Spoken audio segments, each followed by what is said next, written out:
Hello everyone. तो last class में हम लोगों ने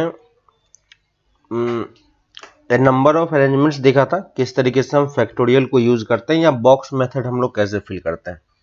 ठीक है, इसी चीज को हम लोग आगे कंटिन्यू करते हैं। तो लास्ट क्लास में मैंने आपको बताया था कि अगर मेरे पास जैसे कुछ वर्ड है और मुझे जैसे मेरे पास एक 5 लेटर या डिजिट मुझे फॉर्म करना है। ठीक है, मान लो मेरे पास लेटर्स डिजिट्स है 1 2 3 4 5 6। ठीक है, और मुझे 4 लेटर वर्ड बनाने हैं, है ना। इसका मतलब हमें एक बॉक्स क्रिएट करना पड़ेगा, कितने साइज का, 4 साइज का, है ना। तो ये मैंने 4 साइज का बना लिया और हर एक बॉक्स को फिल करने का तरीका आपको लिखना है। ठीक है, तो अगर मुझे इस बॉक्स को फिल करना है तो इस बॉक्स को फिल करने के कितने तरीके होंगे। टोटल 6 ऑब्जेक्ट है मेरे पास, तो इसको हम 6 वेज में फिल करेंगे। इस बॉक्स के लिए 5 वेज, इस बॉक्स के लिए 4 और इस बॉक्स के लिए 3। ये हम कब कर रहे हैं, जब हमारे पास रिपीटेशन अलाउड नहीं है ना, रिपीटेशन नॉट अलाउड। अगर सेम क्वेश्चन में रिपीटेशन अलाउड होता तो क्या होता, व्हेन रिपीटेशन इज अलाउड। तो अगर रिपीटेशन अलाउड होता तो हम क्या करते हैं, तो अगर रिपीटेशन अलाउड होगा हमें तो हर एक बॉक्स को फिल करने के कितने तरीके हो जाएंगे, 6 वेज, है कि नहीं। तो हर एक के लिए हम क्या कर सकते हैं, 6 6 6 और 6, तो टोटल कितने हो गए, 6 टू द पावर 4। ठीक है, इसमें भी हमें क्या करना पड़ेगा, सबको मल्टीप्लाई करना पड़ेगा। तो इसका जब आंसर लिखेंगे तो क्या होगा, 6 इंटू 5 इंटू 4 इंटू 3। ठीक है, मल्टीप्लाई करके आप लिख लेना। तो यहां तक कोई प्रॉब्लम नहीं है। ठीक है, प्रॉब्लम अब अरेंजमेंट हम इस टाइप के, यहाँ पे देखो जो भी ऑब्जेक्ट्स हैं हमारे पास, ये सारे ऑब्जेक्ट क्या हैं, एक्चुअली में डिफरेंट ऑब्जेक्ट है ना। यहाँ पे देखो कोई भी ऑब्जेक्ट एक दूसरे के सिमिलर नहीं है ना। और अगर कोई मुझे 3 वर्ड दे देता है, ठीक है, जैसे मान लो एग्जांपल के थ्रू कि अगर मान लो किसी ने मुझे ABC दे दिया, ठीक है, ABC दे दिया और बोल रहा है कि इस तीनों को कंबाइन करके हम 3 डिजिट के या 3 लेटर्स के कितने वर्ड बना सकते हैं, है ना। तो देखो 3, तो कितने वर्ड हम बना पाएंगे। तो मान लो यहाँ पे एक तो हो गया ABC, दूसरा क्या हो जाएगा ACB, है ना। तो देखो मैं पूरा नहीं लिख रहा हूँ, 3 ऑब्जेक्ट है और 3 प्लेसेस है, तो अरेंज करने के तरीके कितने हो जाएंगे, 3 फैक्टोरियल। याद है फैक्टोरियल में हमने किया था, और यही फैक्टोरियल का तरीका होता है। तो टोटल कितने वर्ड बन जाएंगे, 6 वर्ड बन जाएगा, है कि नहीं। जैसे देखो मैं सारे वर्ड लिख के दिखा देता हूं आपको। पहला तो हो गया ABC, दूसरा हो गया ACB, दूसरा BCA, BAC, CAB, CBA, है ना। देखो यही 6 वर्ड है जो यहाँ पे 3 फैक्टोरियल में दे रहा है हमें। ठीक है, तो यहां तक भी कोई प्रॉब्लम नहीं है। प्रॉब्लम कब होगी, जब हमारे पास मान लो कि मेरे पास ये लेटर होता AAC, है ना। मेरे पास ए जो है वो कितनी बार रिपीट हो रहा है, 2 बार रिपीट हो रहा है, और मुझे इससे 3 लेटर्स वर्ड बनाना है। तो हम कैसे बनाएंगे, ठीक है। तो कुछ टाइम के लिए मान लो कि एक मेरा A1 है और दूसरा मेरा A2 है, ठीक है। और यहां पे अगर मैं इससे रिलेटेड वर्ड फॉर्म करने का ट्राई करूं तो कैसा कैसा फॉर्म होगा, देखो A1 A2 C, है ना। A1 C A2, अगर ये दोनों अलग अलग होता तो हमारे पास टोटल कितने वेज होते, 3 फैक्टोरियल, जैसे ऊपर में किया था, है ना। तो मैं वो सारे आपको लिख के दिखा दे रहा हूं, A2 A1 C A2 C A1 A2 C A1, वैसे ही C A1 A2 और C A2 A1, है ना। टोटल ये इतने वेज हमारे पास होते अगर ये C1 और C2 क्या होता, डिफरेंट होता। लेकिन हमने शुरू में क्या लिया था, C1 A1 A2 को क्या लिया था, मैंने सेम लिया था। इसका मतलब जहां जहां पे हमने A1 A2 लिखा है वो एक्चुअली में क्या है, दोनों सेम ही है ना, दोनों A1 ही है। तो मैं उनको भी यहाँ पे हटा रहा हूं, ठीक है। तो वहां पे मैं सबको हटा रहा हूं। देखो जो भी मेरे पास लिखा हुआ वो सब क्या लिखा हुआ, ए लिखा हुआ है। तो अगर ऐसा कंडीशन है तो अब देखो इसमें से कौन कौन सी चीजें रिपीट हो गई। यहां पे देखो फर्स्ट वाला ए सी ए सी, देखो दोनों सेम बन रहा है क्या, ए सी ए, ए सी ए सेम बन रहा है क्या, और सी ए यहाँ पे भी देखो सेम बन रहा है। यानी हम कर क्या रहे हैं एक्चुअली में, डबल काउंटिंग कर रहे हैं।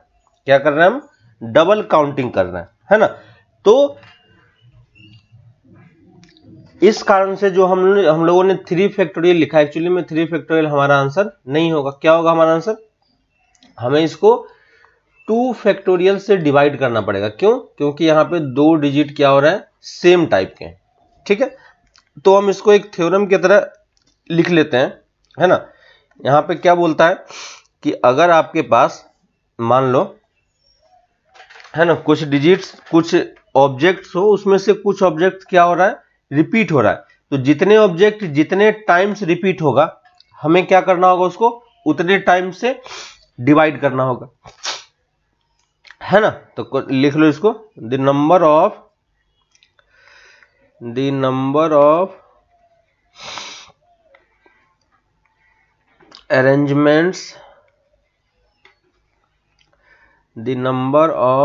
arrangements of an object, number of arrangements of an objects where p objects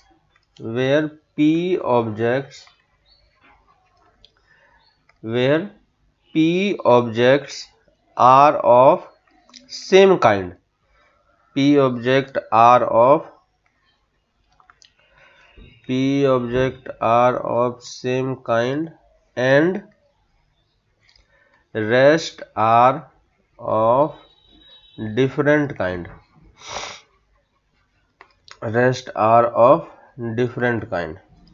है ना। then total number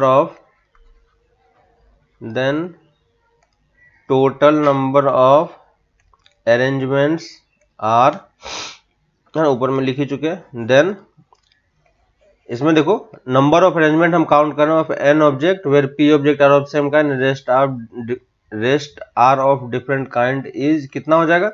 तो पहले आपको करना क्या है, पहले हमें यह समझना है कि जो हमारे पास एन ऑब्जेक्ट थे, एन कौन से ऑब्जेक्ट है, डिफरेंट ऑब्जेक्ट है ना।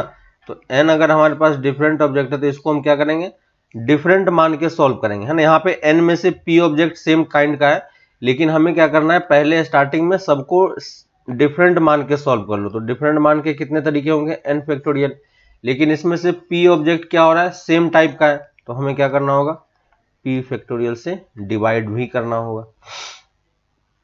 आ रहा समझ में क्या कि क्या किया मैंने, ठीक है। क्वेश्चन लिख लो इसी पे तो आपको समझ में आ जाएगा, है ना। Find the total number of arrangements of the word school, SCHOOL, है ना। इसमें अगर हम स्कूल वर्ड को अरेंज करेंगे तो कितने तरीके होंगे। तो देखो हमारे पास कितने वर्ड्स हैं, लेटर्स हैं, 1 2 3 4 5 6, है ना, 6 है। तो पहले हम सबको अलग अलग मान के कर रहे हैं, तो 6 ऑब्जेक्ट को अरेंज करने का तरीका 6 फैक्टोरियल। लेकिन इसमें से 2 ए सेम टाइप का है कि नहीं। तो 2 ए अगर सेम टाइप का है तो हम इसको क्या करेंगे, 2 फैक्टोरियल से डिवाइड कर देंगे, है ना। ये हमारा आंसर हो गया। इसको सॉल्व कर लो आप तो आंसर निकल जाएगा, है ना। इजी मेथड है। तो आपको ये समझ में आना चाहिए कि ये किस तरीके से वर्क कर रहा है, ठीक है। और इसी को मैं क्या कर सकता हूं, एक्सटेंड भी कर सकता हूं, ठीक है। तो जैसे लिख लो इसी में फिर से, the number of arrangements of N objects,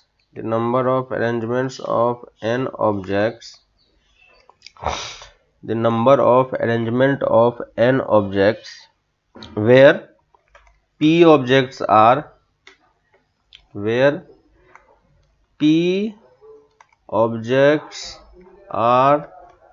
of one kind, q objects are of second kind are objects are of third kind. ठीक है, इसी टाइप से आप कितने भी बना सकते हो, अभी हम लोग इतना लेके चल रहे हैं। And rest are of different kind, rest are of different kind. ठीक है, तो टोटल नंबर ऑफ वेज कितना होगा, तो पहले पास मेरे पास n ऑब्जेक्ट थे, तो n ऑब्जेक्ट को अरेंज करने का तरीका n फैक्टोरियल, लेकिन उसमें से p ऑब्जेक्ट देखो सेम टाइप के हैं, तो हमें क्या करना पड़ेगा, p फैक्टोरियल से डिवाइड करना पड़ेगा। q number of object same kind के हैं, तो q फैक्टोरियल से डिवाइड करना पड़ेगा।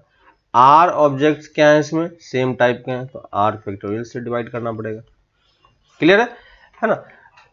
तो जितने अगर रिपीट हो रहा है ना, जितने वर्ड आपको रिपीट हो रहा हो उतने फैक्टोरियल से हमें क्या करना पड़ेगा, यहाँ पे डिवाइड करना पड़ेगा, है ना। जैसे मान लो एक और क्वेश्चन लेते हैं, मान लो मेरे पास वर्ड है इलाहाबाद, ठीक है, और इसके हमें अरेंज करके नया वर्ड बनाना है, तो बताओ इसमें कितने हमारे पास, कितने तरीके से आप इसको फॉर्म कर सकते हो। स्पेलिंग है ALLAHABAD, ठीक है। तो इसको अरेंज करने का तरीका कितना होगा, तो देखो कितने हैं, 2 3 4 5 6 7 8 9, तो टोटल 9 डिजिट है, तो 9 डिजिट को अरेंज करने का तरीका 9 फैक्टोरियल। अब देखो इसमें रिपीट क्या क्या हो रहा है ना, तो काउंट करते हैं, ए कितनी बार रिपीट हो रहा है, ए 1 2 3 4, 4 बार रिपीट हो रहा है, तो हमें क्या करना पड़ेगा, 4 फैक्टोरियल से डिवाइड करना पड़ेगा। एल कितनी बार रिपीट हो रहा है, एल 2 बार रिपीट हो रहा है, तो 2 फैक्टोरियल से डिवाइड करना पड़ेगा। और देखो कुछ रिपीट हो रहा है क्या, एच एक बार है, बी एक बार है और डी एक बार है ना, तो यही हमारा क्या हो गया, फाइनल आंसर हो गया। ठीक है, तो इतने तरीके से हम इस वर्ड को रिपीट बना सकते हैं, जिसमें क्या हो रहा होगा, सेम टाइप का वर्ड नहीं होगा। ठीक है, अगर आप डिवाइड नहीं करोगे तो एक ही टाइप के वर्ड आप उतने टाइम्स काउंट करते जाओगे, है ना, जैसे हमने आपको पहले स्टार्टिंग में दिखाया था। ठीक है, तो ये एक तरीका है क्वेश्चन को सॉल्व करने का। ठीक है, तो ये मेथड आप ध्यान रखना कि कैसे हम क्वेश्चन को सॉल्व करते हैं, और इस वाले मेथड में हम लोग क्या करते हैं। ठीक है, अब मान लो इसी में एक और मेथड आता है जिसको हम बोलते हैं स्ट्रिंग मेथड, जिसको हम क्या बोलते हैं, स्ट्रिंग मेथड। तो स्ट्रिंग मेथड में क्या होता है वो चीज मैं आपको समझाता हूं। जैसे मान लो, ठीक है, मान लो मैं इसको क्वेश्चन के थ्रू आपको समझाने का ट्राई करता हूं। ठीक है, तो इसको हम क्वेश्चन के थ्रू ही समझेंगे। जैसे मान लो कि मेरे पास एक वर्ड है डॉटर का, ठीक है, मैंने एक वर्ड ले लिया डॉटर। ठीक है, तो क्वेश्चन लिख लो, find the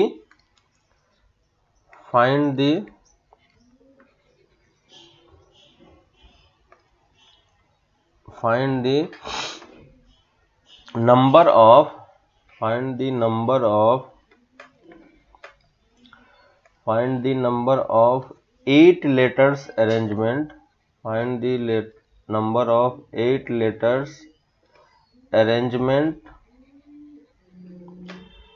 8 letter arrangement that can be made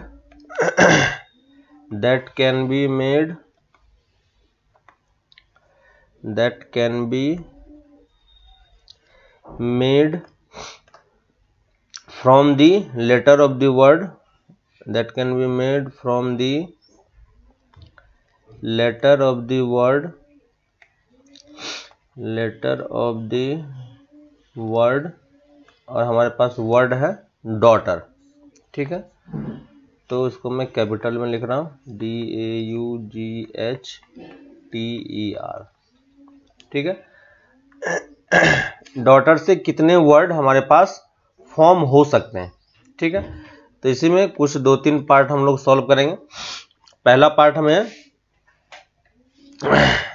है ना, the number of 8 letter arrangements that can be form from the letter of the word. 8 letter word हम इसके लेटर्स को यूज करके क्या क्या बना सकते हैं। जैसे देखो DAUGHTER, टोटल लेटर्स कितने हैं, 8 हैं, है कि नहीं। और इस 8 को अगर हम अरेंज करेंगे तो हमारे पास 8 लेटर्स वर्ड फॉर्म होगा, है ना। और देखो यहाँ पे सारे लेटर वर्ड्स क्या है, डिफरेंट है, सारे लेटर्स क्या है, डिफरेंट है। तो हमारे पास 8 प्लेसेस होगा, है ना। तो हमारे पास क्या होगा, 8 प्लेसेस होगा। और इसको अगर आप बॉक्स के थ्रू समझोगे या ऐसे ही समझ लो, 3 4 5 6 7 8, हमारे पास क्या है, 8 लेटर्स वर्ड है। और 8 लेटर का स्पेस है ना, प्लेसेस है, और 8 वर्ड है हमारे पास। तो 8 प्लेसेस को, 8 ऑब्जेक्ट को 8 प्लेसेस पे अरेंज करने का तरीका कितना होगा, 8 फैक्टोरियल, है ना। तो टोटल नंबर ऑफ वेज कितना हो जाएगा, 8 फैक्टोरियल। ठीक है, आप इसको बॉक्स मेथड से भी कर सकते हो, कोई दिक्कत नहीं है। सेकेंड पार्ट इसी में है, इसी का सेकेंड पार्ट लो। फर्स्ट पार्ट यही क्वेश्चन था, ठीक है, टोटल नंबर ऑफ वेज निकालना था।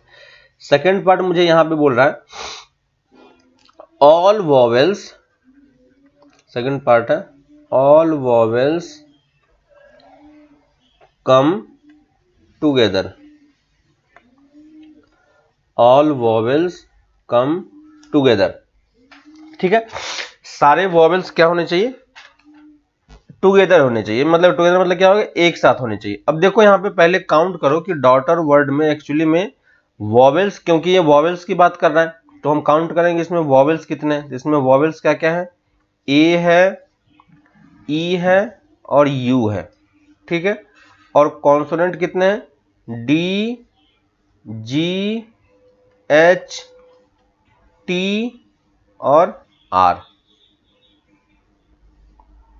ठीक है। तो ये देखो ये पेयर हमारा क्या है, ये हमारा ये हमारा वॉवेल का हो गया, ठीक है, और ये मेरा कॉन्सोनेंट का हो गया।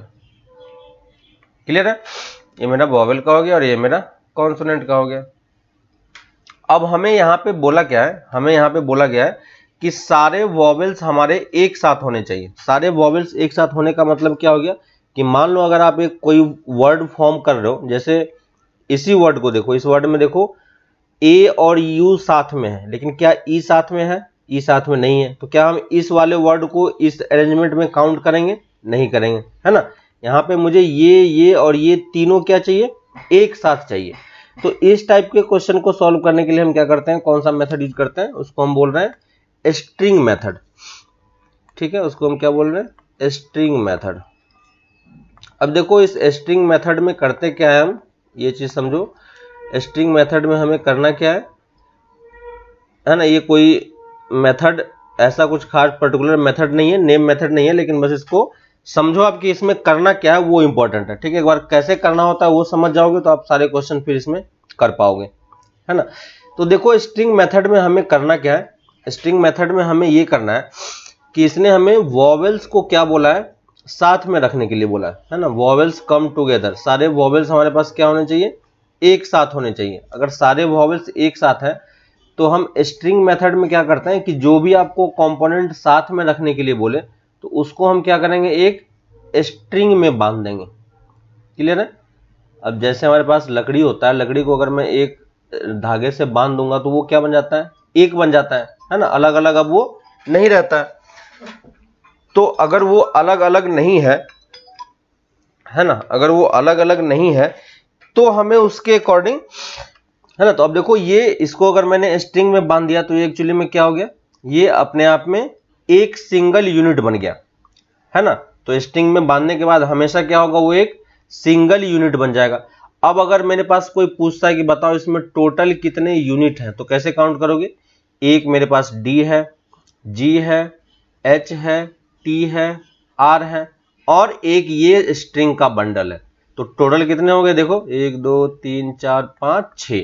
तो टोटल हमारे पास ऑब्जेक्ट अब कितने हो गए, 6। 6 ऑब्जेक्ट को अरेंज करने का तरीका क्या होगा, 6 फैक्टोरियल। याद है, 6 ऑब्जेक्ट को अरेंज करने का तरीका क्या हो जाएगा, 6 फैक्टोरियल, है ना। अब एक बार अगर आपने सबको, है ना, इस स्ट्रिंग को कंबाइन, जब ये स्ट्रिंग बन जाएगा, ये चीज ध्यान रखना, जब भी एक स्ट्रिंग बन जाए, स्ट्रिंग में बांध दोगे तो ये क्या बन जाएगा, 1 यूनिट बन जाएगा, ये एक सिंगल यूनिट है ना। तो यहां पे देखो टोटल वर्ड कितने हो गए, अब 5 तो ये थे मेरे पास और एक ये, टोटल 6 हो गया। तो 6 ऑब्जेक्ट को अरेंज करने का तरीका 6 फैक्टोरियल।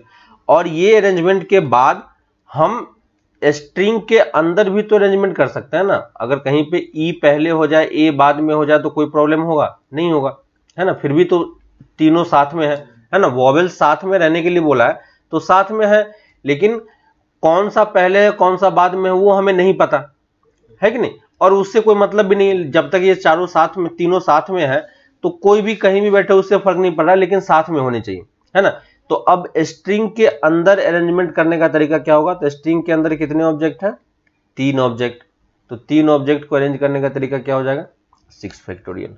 ठीक है, तो यही मेथड क्या कहलाता है, यही मेथड कहलाता है मेरा स्ट्रिंग मेथड, है ना। यही मेथड क्या कहलाता है मेरा, स्ट्रिंग मेथड। इसमें जो ये 3 फैक्टोरियल है ये किसका अरेंजमेंट है, अरेंजमेंट, ठीक है लिख लो इसको, arrangement inside the string. String के अंदर हम अरेंजमेंट कर रहे हैं। और ये 6 फैक्टोरियल क्या है, अरेंजमेंट ऑफ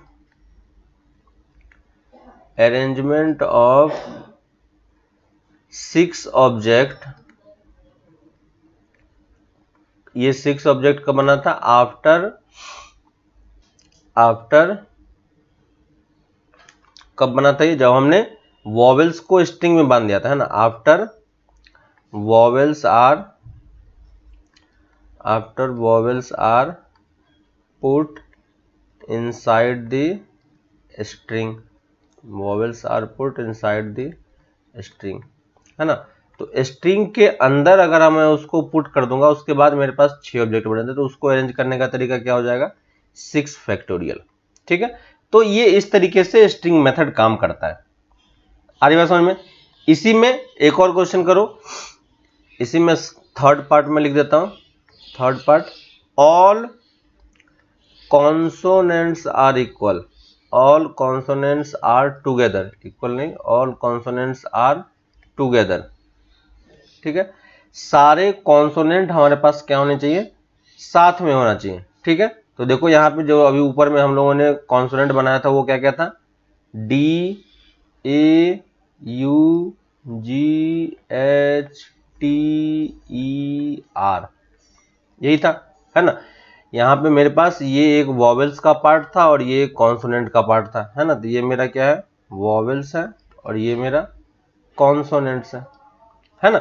हमें यहाँ पे किसको साथ में रखने के लिए बोल रहा है, कॉन्सोनेंट को। ठीक है, तो जिसको भी साथ में रखने के लिए बोले हमें क्या करना है, उसको एक स्ट्रिंग में बांध देना है ना। तो वॉवेल्स को अगर हम कॉन्सोनेंट को अगर साथ में रख रहे हैं तो इसको हम क्या करेंगे, एक स्ट्रिंग में बांध देंगे। तो अगर मैंने इसको एक स्ट्रिंग में बांध दिया तो ये क्या बन गया मेरे लिए, ये मेरे लिए बन गया एक सिंगल यूनिट। अब मेरे पास टोटल यूनिट कितने हो गए, 1 2 3 और ये 4 ऑब्जेक्ट को अरेंज करने का तरीका 4 फैक्टोरियल। ठीक है, और फिर स्ट्रिंग के अंदर जाएंगे तो स्ट्रिंग के अंदर कितने ऑब्जेक्ट हैं, 5 ऑब्जेक्ट। तो स्ट्रिंग के अंदर अरेंजमेंट का तरीका कितना हो जाएगा, 5 फैक्टोरियल। ठीक है, तो पहले हमें स्ट्रिंग को बांधने के बाद अरेंजमेंट करना है और उसके बाद स्ट्रिंग के अंदर जाके अरेंजमेंट करना है। ठीक है, इसी में एक और पार्ट लिख लो, all vowels are together and all consonants are together, all consonants are together. मतलब कि यहाँ पे क्या है कि वॉवेल्स भी एक साथ में होने चाहिए और कॉन्सोनेंट भी एक साथ में होने चाहिए। ठीक है, तो मैं फिर से सारे लेटर्स लिख दे रहा हूं, D A you ji H T R और ये ई था। ठीक है, ये मेरे पास वॉवेल्स हैं और ये मेरे पास कॉन्सोनेंट है। क्वेश्चन में इसने क्या बोला है कि सारे वॉवेल साथ में होना चाहिए। तो जब भी किसी ऑब्जेक्ट को साथ में रखने की बात करें तो उसको हम क्या करेंगे, एक स्ट्रिंग में बांध देंगे। तो इसको देखो मैंने स्ट्रिंग में बांध दिया। सेकंड पार्ट बोल रहा है कॉन्सोनेंट भी साथ में होने चाहिए, तो कॉन्सोनेंट को भी हमने एक स्ट्रिंग में बांध दिया, है ना। तो ये क्या है, 2 अलग अलग स्ट्रिंग है ना। ये क्या है, 2 अलग अलग स्ट्रिंग में मैंने दोनों क्वेश्चन को बांध दिया है। ठीक है, दोनों पार्ट को मैंने बांध दिया। अब बताओ टोटल ऑब्जेक्ट मेरे पास कितने हो गए, टोटल ऑब्जेक्ट, क्योंकि हमें पता है कि जब भी हम स्ट्रिंग में बांधते हैं तो हमारे पास कितना यूनिट बन जाता है, वो सिंगल यूनिट, है ना। तो ये मेरे पास 1 यूनिट है, ये मेरे पास 1 यूनिट है, तो टोटल यूनिट कितने हो गए, 2। तो अरेंज करने का तरीका क्या होगा, 2 फैक्टोरियल। इसके बाद हम स्ट्रिंग के अंदर में जाएंगे। स्ट्रिंग के अंदर में 2 स्ट्रिंग है हमारे पास, तो पहले स्ट्रिंग के अंदर में अरेंजमेंट का तरीका कितना होगा 3 फैक्टोरियल, क्योंकि उसके अंदर 3 ऑब्जेक्ट हैं। और इसके अंदर अरेंजमेंट का तरीका कितना होगा 5 फैक्टोरियल, है ना। तो टोटल वेज कैसे काउंट करना ये समझ में आ रहा है, किस तरीके से मैंने 5 फैक्टोरियल और 3 फैक्टोरियल इस तरीके से किया और 2 फैक्टोरियल, है ना। तो हर एक फैक्टोरियल का मतलब आपको समझ में आ रहा है ना। हर एक फैक्टोरियल का मतलब आपको समझ में आ रहा है। अगर मैं इसको फर्स्ट बोल दूं, इसको मैं सेकेंड स्ट्रिंग बोल दूं, ठीक है, तो ये S1 हो गया और ये S2 हो गया, है ना। तो इन सब का मीनिंग लिख लो। ये क्या है, arrangement of S1 and S2, है कि नहीं। ये क्या है, arrangement of S1 and S2। तो ये S1 एंड S2 को अरेंज करने का तरीका है, ठीक है। 3 फैक्टोरियल क्या है यहाँ पे, 3 फैक्टोरियल क्या है, अरेंजमेंट इनसाइड S1, है कि नहीं। और ये 5 फैक्टोरियल क्या है, अरेंजमेंट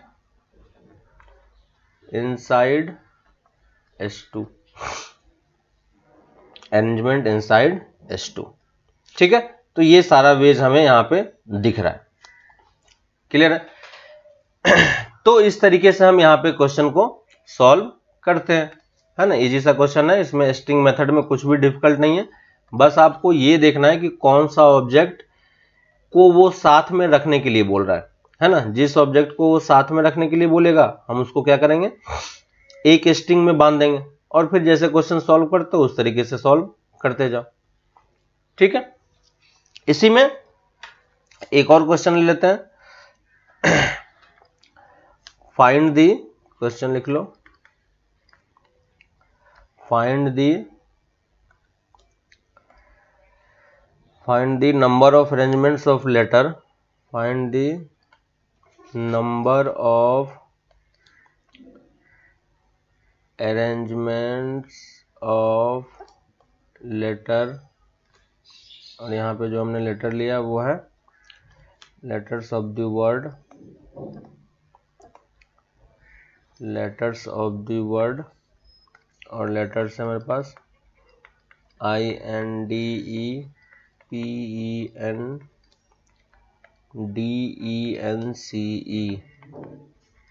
क्या है, इंडिपेंडेंस, ठीक है। तो ये मेरे पास इंडिपेंडेंस वर्ड के कितने लेटर्स पॉसिबल है ना, वो हमें फाइंड करना है, ठीक है। तो फर्स्ट वाला पार्ट तो हमारा यही क्वेश्चन हो गया। तो फर्स्ट वाले पार्ट का आंसर क्या हो जाएगा, तो पहले इसमें देख लो कि बहुत सारे वर्ड यूज हो रहे हैं, तो हर एक वर्ड कितने कितने टाइम्स रिपीट हो रहा है, पहले एक बार उसको काउंट कर लो, ठीक है। तो देखो यहाँ पे देखो कितने वर्ड है टोटल, 2 2 4 5 6 7 8 9 10 11 12, टोटल 12 वर्ड है, ठीक है। अब इसमें देखो आई कितने टाइम्स रिपीट हो रहा है, आई एक बार रिपीट हो रहा है, ठीक है। तो सबका मैं काउंट लिख दे रहा हूं ताकि हमें इजी हो जाए बाद में। एन कितनी बार हो रहा है, एन 3 बार हो रहा है। डी कितनी बार हो रहा है, 2 बार हो रहा है। ई कितनी बार हो रहा है, ई 4 बार हो रहा है। पी कितनी बार होगा, पी 1 बार होगा। ई एंड डी लिख चुके हैं और एक ई है, काउंट करो कितना हो गया, 3 4 4 और 2 6 और 10 हो गया और 1 11, ठीक है। एक और मिस हो रहा है, कौन सा, देखो आई एक बार हो गया, DENC एक सी रह गया, है ना। तो सी कितनी बार है, एक बार। तो देखो मैंने सबका काउंट लिख लिया कि कौन कितनी बार काउंट हो रहा है, ठीक है। अब देखो मुझे टोटल नंबर ऑफ अरेंजमेंट पूछा है, तो टोटल मेरे पास कितने हैं, टोटल तो 12 है ना। लेकिन इसमें से कुछ रिपीट हो रहा है ना। तो रिपीटेशन वाला कैसे करते हैं, याद है। तो पहले सबको अलग अलग मान के अरेंज कर दो और जितने पार्ट रिपीट हो रहा है उतने पार्ट से डिवाइड करते जाओ। तो देखो एन कितनी बार रिपीट हो रहा है, एन यहाँ पे 3 बार रिपीट हो रहा है, तो 3 फैक्टोरियल से डिवाइड करेंगे। डी कितनी बार हो रहा है, 2 बार, तो 2 फैक्टोरियल से डिवाइड करेंगे। ई कितनी बार हो रहा है, 4 बार, तो 4 फैक्टोरियल से डिवाइड करेंगे, ठीक है। जो सिंगल टाइम्स रिपीट हो रहा है उससे हमें डिवाइड करने की जरूरत नहीं है ना। तो ये मैंने सबको डिवाइड करके लिख दिया। इसी में सेकंड पार्ट में कर रहा हूं, इसी का सेकंड पार्ट मान लो लेटर्स और वर्ड्स स्टार्ट विथ, नेक्स्ट लिख लो words start with P, word start with P, यानी जो मेरा वर्ड बनना चाहिए वो किससे स्टार्ट होना चाहिए, पी से स्टार्ट होना चाहिए। ठीक है, तो फिर से हमारे पास बॉक्स कितने होंगे, एक्चुअली में बॉक्स मेरे पास 12 का बॉक्स होगा, 12 प्लेस में फिक्स करना है। 1 2 3 4 5 6 7 8 9 10 11 12। ठीक है, तो ये मेरे पास हो गया। अब अगर मुझे, है ना, अगर मुझे मान लो कि बोल रहा है कि पहला जो ये वर्ड बनेगा वो किससे स्टार्ट होना चाहिए, पी से, यानी हमें पी कहाँ पे फिक्स करना पड़ेगा, इस वाले पोजीशन पे। और पी कितने हैं मेरे पास, पी तो एक ही है, तो कोई प्रॉब्लम नहीं है। यानी इस बॉक्स को फिल करने के कितने तरीके होंगे, एक तरीका होगा। ठीक है, बाकी पे कुछ भी फिल करो कोई फर्क नहीं पड़ता, है ना। तो बाकी कितने बच गए, 11 बच गए, है ना। तो 11 को, ये मेरे पास 1 हो गया, 1 किसके लिए, इस बॉक्स के लिए। और 11 को अरेंज करने का तरीका 11 फैक्टोरियल, है कि नहीं। 11 को अरेंज करने का तरीका 11 फैक्टोरियल, लेकिन उस 11 में कुछ ना कुछ रिपीट भी तो हो रहा है कि नहीं। तो क्या क्या रिपीट हो रहा है, देखो n रिपीट हो रहा है, कितने बार, 3 टाइम्स, तो 3 से डिवाइड कर दिया। d रिपीट हो रहा है, e रिपीट हो रहा है, तो जितने टाइम्स जो जो रिपीट हो रहा है उसको कर दिया, है ना। तो यहाँ पे जो वर्ड बनेगा आपका वो सारा वर्ड किससे स्टार्ट होगा, पी से ही स्टार्ट होने वाले वर्ड, है कि नहीं।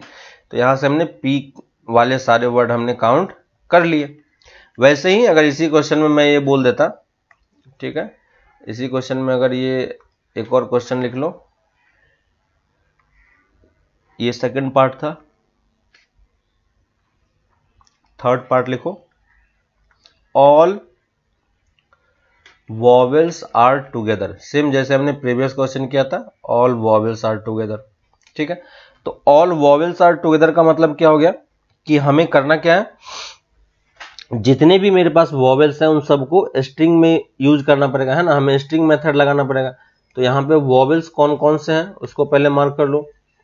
तो एक वॉवेल्स ये है ना, और कौन सा है, एक वॉवेल्स ये है कि नहीं।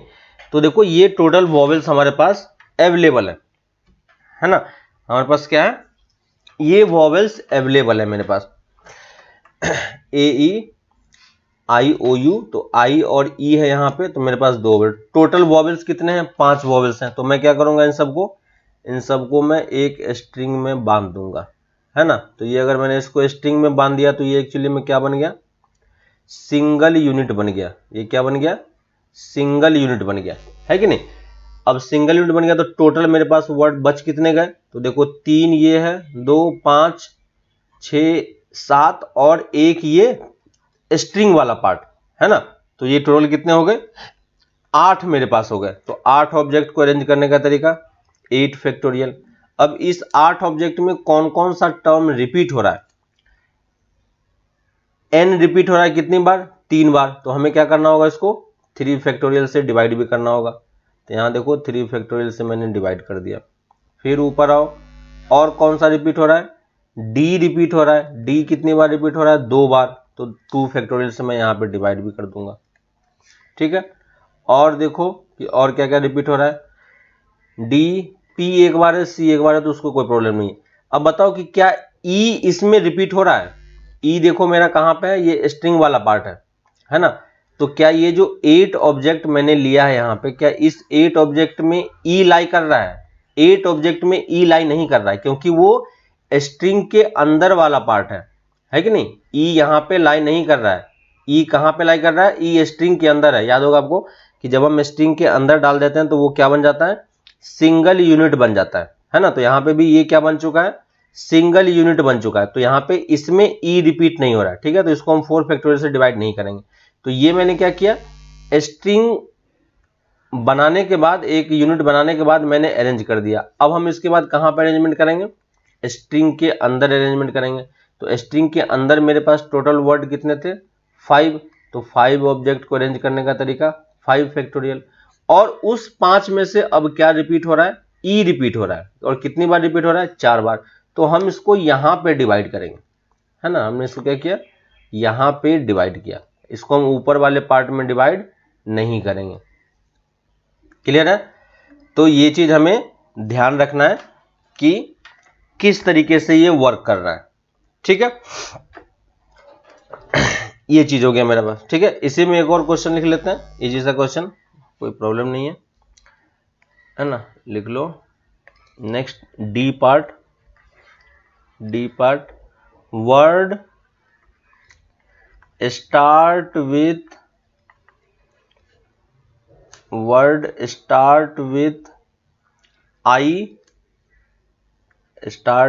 आई एंड एंड विथ सी। ठीक है, आई से स्टार्ट होना चाहिए, सी पे एंड होना चाहिए। ठीक है, ये देखो यहाँ पे मैं बॉक्स ऑलरेडी बना ही चुका हूं बी वाले पार्ट में, तो उसी बॉक्स को मैं फिर से यूज कर ले रहा हूं। पहले बॉक्स पे मेरे पास क्या आना चाहिए, वो बोल रहा है यहाँ पे आपके पास आई आना चाहिए, तो इसको आई फिक्स कर दो, और एंड किससे होना चाहिए, सी से। ठीक है, तो ये आई और सी हो गया, तो इसको फिल करने का तरीका एक, इसको फिल करने का तरीका एक, बाकी कितने प्लेसेस बच गए, 10 प्लेसेस, है ना। और देखो आई और सी भी हमारे पास कितने हैं, आई और सी भी हमारे पास एक ही एक है ना। तो देखो आई भी मेरे पास एक है, सी भी मेरे पास एक है, तो ये दोनों चीज तो फिक्स हो गया। बाकी जो बच गए वो कितने हैं, ये 10 है, और इस 10 में क्या क्या रिपीट हो रहा है, एन रिपीट हो रहा है, डी रिपीट हो रहा है, ई रिपीट हो रहा है ना। तो इसमें हम क्या करेंगे, बाकी सबसे डिवाइड कर देंगे, तो आंसर क्या हो जाएगा, 10 factorial divided by 3 factorial 2 factorial into 4 factorial. Clear है, 3 फैक्टोरियल 2 फैक्टोरियल एंड 4 फैक्टोरियल, ये मैंने डिवाइड कर दिया। इजी सा क्वेश्चन है, कोई फर्क नहीं पड़ता उससे, है ना। बस हमें ये ध्यान देना है कि अगर रिपीट हो रहा है तो हमें उतने पार्ट से डिवाइड करना पड़ेगा, अगर रिपीट नहीं होगा तो डिवाइड नहीं करेंगे। ठीक है, इसी में एक और क्वेश्चन है कि कभी कभी ये पूछ लेता है, all vowels do not come together, all vowels do not come together. ठीक है, all vowels do not come together, सारे वॉवेल्स एक साथ नहीं आने चाहिए, है ना। सारे वॉवेल्स एक साथ नहीं आने का मतलब क्या है कि हमारे पास वॉवेल्स कौन कौन से हैं यहाँ पे, इस वाले केस में मेरे पास वॉवेल्स आई है और ई है कि नहीं। तो अगर मेरे पास वॉवेल्स आई और ई है, तो अगर मुझे वॉवेल्स को साथ नहीं रखने, क्वेश्चन में बोल रहा है all vowels do not come together, यानी टोटल वॉवेल्स हमारे पास कितने हो गए, 5 वॉवेल्स हो गए, है ना। तो वो बोल रहा है कि पांचों साथ में नहीं होने चाहिए, लेकिन 4 वॉवेल साथ में हो सकता है, कोई प्रॉब्लम नहीं है, 3 वॉवेल साथ में हो सकता है, कोई प्रॉब्लम नहीं है ना, 2 वॉवेल साथ में हो सकता है, उससे भी कोई प्रॉब्लम नहीं है, लेकिन पांचों के पांचों साथ में नहीं होने चाहिए। ठीक है, तो इस टाइप के क्वेश्चन में हमें क्या करना होगा, देखो यहां पे, तो जब हमें all vowels do not come together वाला क्वेश्चन दिया हुआ हो, तो हमें क्या करना पड़ेगा, या इस टाइप से कोई सा भी क्वेश्चन हो जिसमें सारे जो टर्म है वो बोल रहा है कि साथ में नहीं होने चाहिए, तो हमें क्या करना पड़ेगा। ठीक है, तो इसको इस तरीके से लिख लो, all do not come together. ठीक है, all do not come together वाला अगर क्वेश्चन होता है, इसको हम कैसे सॉल्व करेंगे, total minus when all come together, total minus when all come together. ठीक है, तो हमें ये मेथड अप्लाई करना है हर एक क्वेश्चन में, जहां पे भी आपको लगे कि हमें किसी को सारे जो पार्ट हैं वो साथ में नहीं आने चाहिए। ठीक है, तो यहां पे देखो हमारे पास जो क्वेश्चन बोला है, क्वेश्चन के लिए क्या बोला है इसने, क्वेश्चन में बोला है कि सारे वॉवेल साथ में नहीं आने चाहिए, तो हमें क्या करना पड़ेगा, पहले तो हमें टोटल वेज निकालना होगा। टोटल वेज कितना, तो ये देखो जो हमारे पास अरेंजमेंट था वो किसका अरेंजमेंट था, इस इंडिपेंडेंस वर्ड का, तो इंडिपेंडेंस वर्ड के total number of ways arrangement का तरीका कितना था, ये तो हमने फर्स्ट वाले क्वेश्चन में किया है। ठीक है, तो क्या है आंसर, 12 फैक्टोरियल अपॉन 3 फैक्टोरियल, है ना। तो हम क्या लिखेंगे, 12 factorial upon 3 factorial into 2 factorial into 4 factorial. ठीक है, इसमें से हमें कौन सा माइनस करना पड़ेगा, माइनस करना पड़ेगा जब वॉवेल्स एक साथ आ जाए, है कि नहीं। तो जब आप टोटल में से उस वाले पार्ट को माइनस कर दोगे तो जो बच जाएगा उसमें क्या होगा, सारे वॉवेल साथ में नहीं होंगे, है कि नहीं। तो सारे वॉवेल्स जब साथ में होंगे तो उसको अरेंज करने का तरीका क्या है, यहाँ पे देखो हमने किया है, ऑल वॉवेल्स आर टुगेदर, तो क्या होगा 8 factorial divided by 3 factorial 2 factorial into 5 factorial by 4 factorial, ठीक है। तो हमें ये आंसर समझ में आना चाहिए कि हम इस तरीके से इसको लिख पाए, क्लियर है। तो इस टाइप के क्वेश्चन में क्या करना होता है ये आपको समझ में आ रहा है ना, कैसे कैसे हम क्वेश्चन को सॉल्व कर रहे हैं, ठीक है। यहां तक आने के बाद आप एक्सरसाइज 7.1 आपका कंप्लीट हो चुका है, 7.2 आपका कंप्लीट हो चुका है, ठीक है। यहां तक आने के बाद आप 7.3 ट्राई कर सकते हो, ठीक है। 7.3 ट्राई कर सकते हो, तो 7.3 के क्वेश्चंस आप ट्राई करना, ठीक है। एक्सरसाइज 7.3 आपको ट्राई करना है, और इसमें से जो क्वेश्चन नहीं होगा, ठीक है, ज़्यादा क्वेश्चन नहीं है, 7-8-10 क्वेश्चन है, तो उतना क्वेश्चन आप कर पाओगे इजिली, ठीक है। जो क्वेश्चन नहीं होगा उसको हम लोग डिस्कशन कर लेंगे, पूछ लेना मुझसे तो मैं आपको बता दूंगा, ठीक है। तो एक्सरसाइज 7.3 आपको कंप्लीट करना है, तो ये वाला पार्ट आप कंप्लीट करो, फिर हम लोग इसको आगे इसी में नेक्स्ट क्लास में कंटिन्यू करेंगे कि और डिफरेंट डिफरेंट टाइप के और डिफरेंट डिफरेंट सिचुएशंस में हम लोग कैसे क्वेश्चंस को करते हैं, ठीक है। तो तब तक आप ये क्वेश्चंस ट्राई करो, फिर हम लोग इसी को आगे नेक्स्ट क्लास में कंटिन्यू करेंगे। ओके, चलो बाय।